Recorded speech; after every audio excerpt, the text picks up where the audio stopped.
Elder Paisios of Mount Athos, Epistles, from the chapter for beginners, Discernment with regard to food. Apart from the causes I have already mentioned regarding the abnormal war of the flesh, we should also be careful of other things that cause the war to increase, such as the matter of our diet. First of all, the frying pan must be thrown out so as not to fry our flesh, and also so that we can save our stomachs from ulcers. Boiled food with uncooked oil is beneficial. From the vegetables, you should avoid mustard, for it causes burning in the flesh. If someone is warred against by sleep, he must avoid lettuce and too much sow thistle. And most of all, poppies, the tare from the wheat, when ground for bread, and garlic. Carnal warfare is also induced by evaporated milk, especially when it is drunk undiluted and on a regular basis. Natural milk is beneficial, bringing sleep to those who suffer from insomnia. Linden also brings sleep in such cases. European tea, which comes from China, as well as coffee, drives away sleep when we want to keep vigil. Besides assisting us in keeping vigil, coffee is also very helpful to the youth when they pass through a natural tempest of the flesh. It sometimes happens that a carnal cloud suddenly comes over us, and our mind darkens and our body paralyzes. While in such cases a struggle is necessary, man is weaponless as much in his mind, which is found inebriated, as from his flesh, which is paralyzed and desired sleep, food, etc. All the anti. In these cases, which stem from preceding spiritual negligence, a cup of coffee, or even two, is necessary. Helps a great deal.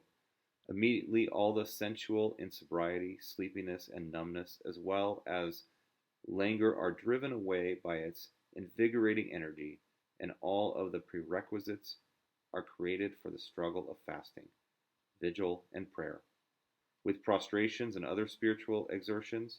In this way, man acquires his twofold health.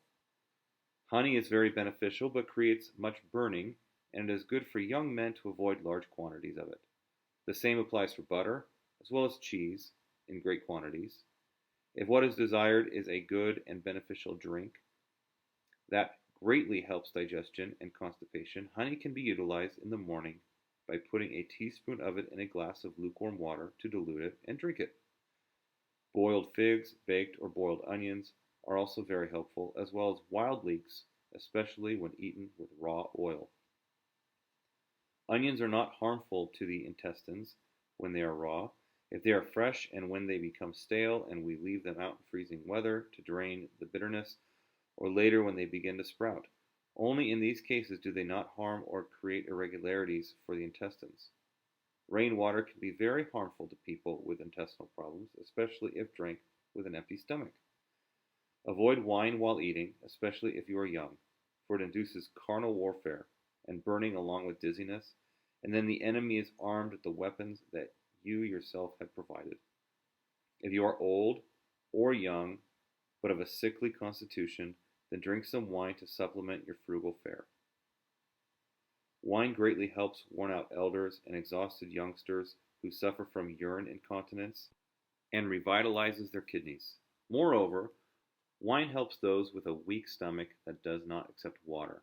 As soon as they drink it, they throw it up.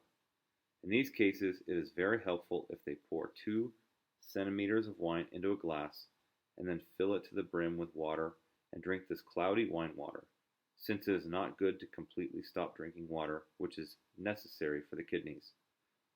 When it happens that the urinal tracts are blocked, rocket salad, Erica sativa, is a very effective herb, and even more so are camel herbs, which grow in the Sinai desert, when eaten raw or with some raw oil as a plain salad.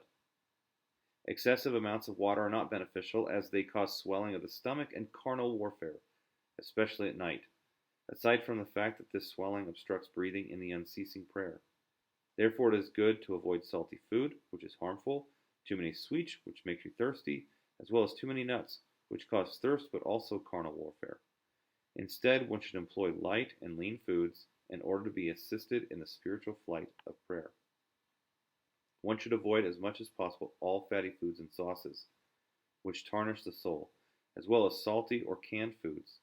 These, apart from being unhealthy for the body, are also unhealthy for the soul, on account of the burning and perspiration that the flesh emits. Obliging man to wash continually, for otherwise he stinks like a Turk who doesn't have the holy chrism. Whereas, through the ascetic life, man becomes, in some way, immaterial, and, even though he does not wash, he shines and is fragrant. Apart from taking care of the food we eat, we should also pay attention to the times we usually eat, that we may be assisted in our spiritual struggle. Since this also is of great consequence, it is good to have lunch at 3 o'clock in the morning, Byzantine time, that's 9 a.m. secular time, and dinner at 10 o'clock, Byzantine time, 4 p.m. secular time. The afternoon meal should usually be unsalted, so as to neither drink water while eating nor during digestion, for this is harmful. Rather, one should drink after 3 hours.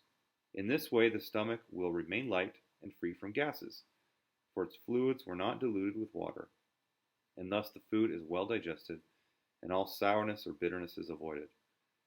It is good to avoid varieties of food, for not only is this a monastic practice, but also variety in food always creates irregularities, since oftentimes one type of food does not blend well with another.